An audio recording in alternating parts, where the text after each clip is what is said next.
Assalamualaikum dan selamat sejahtera murid-murid.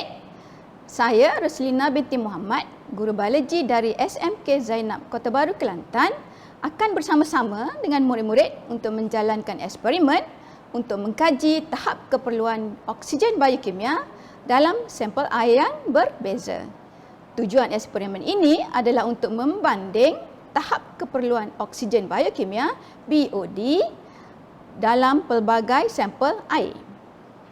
Okey, apakah yang dimaksudkan dengan BOD? BOD merupakan keperluan oksigen biokimia, dalam bahasa Inggerisnya Biochemical Oxygen Demand, iaitu jumlah oksigen yang diperlukan oleh mikroorganisma seperti bakteria dan kulat untuk menguraikan bahan organik di dalam air. Tahap BOD menunjukkan tahap pencemaran air. Penyataan masalah untuk eksperimen ini ialah sampel air manakah mempunyai tahap BOD paling tinggi? Hipotesisnya ialah sampel air longkang mempunyai tahap BOD yang paling tinggi berbanding air sungai, air kolam, air telaga dan air paip. Manakala pemboleh ubah pula ialah pemboleh ubah dimanipulasi sampel air, pemboleh ubah bergerak balas, tahap BOD, dan pemboleh ubah dimalarkan isi padu air dan isi padu larutan metalina biru. Alat radas dan bahan yang diperlukan bagi eksperimen ini adalah seperti berikut. Radas yang digunakan ialah botol reagen dan penutup, picagari berjarum 1 ml, jam randik, pen penanda, silinder penyukat, bika 50 ml dan almari gelap. Manakala bahan-bahan yang diperlukan pula ialah kertas label, sampel air dari pelbagai sumber seperti air paip, air longkang, air sungai, air kolam, air telaga,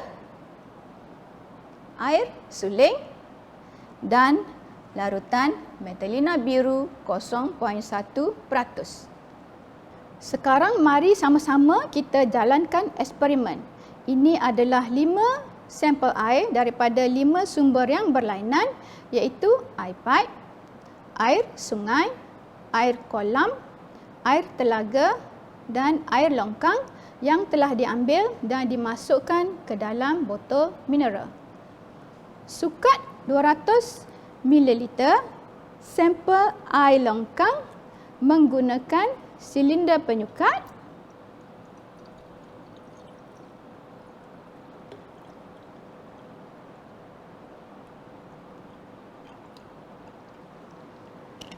dan masukkan ke dalam botol reagen yang telah dilabelkan menggunakan kertas label.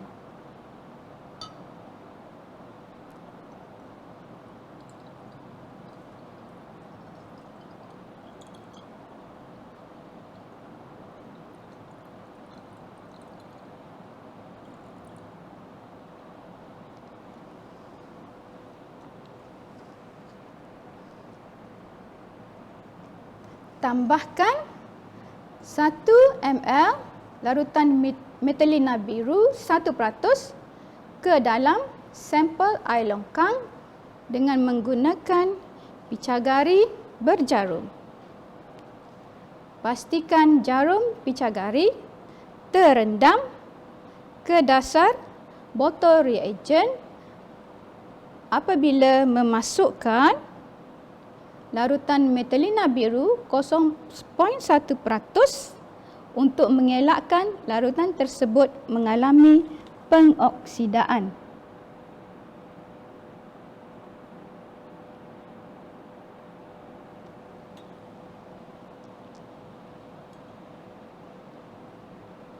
Seterusnya, tutup botol reagen dengan segera dan simpan di dalam almari gelap.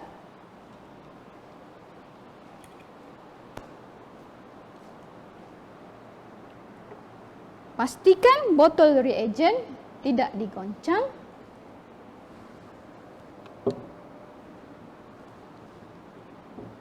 Dan pada masa yang sama, jam randik ditekan untuk mengukur masa eksperimen. Ulang langkah 1 hingga langkah 5 dengan menggunakan sampel air yang lain, iaitu air paip, air sungai, air kolam, air telaga dan air suling. Periksa botol-botol reagen setiap 1 jam selama 4 jam sehingga warna larutan metalina biru 1% menjadi luntur. Kemudian, rekodkan masa bagi pelunturan warna larutan. Jadual menunjukkan keputusan yang diperoleh setelah selesai menjalankan eksperimen bagi ke-6 sampel air. Hitung kadar pencemaran air dan catatkan ke dalam jadual.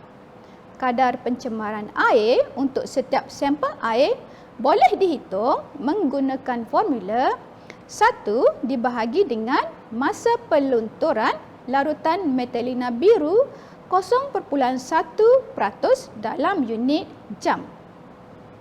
Daripada data, air longkang menunjukkan tahap BOD yang paling tinggi diikuti air kolam, air sungai, air telaga dan air paip.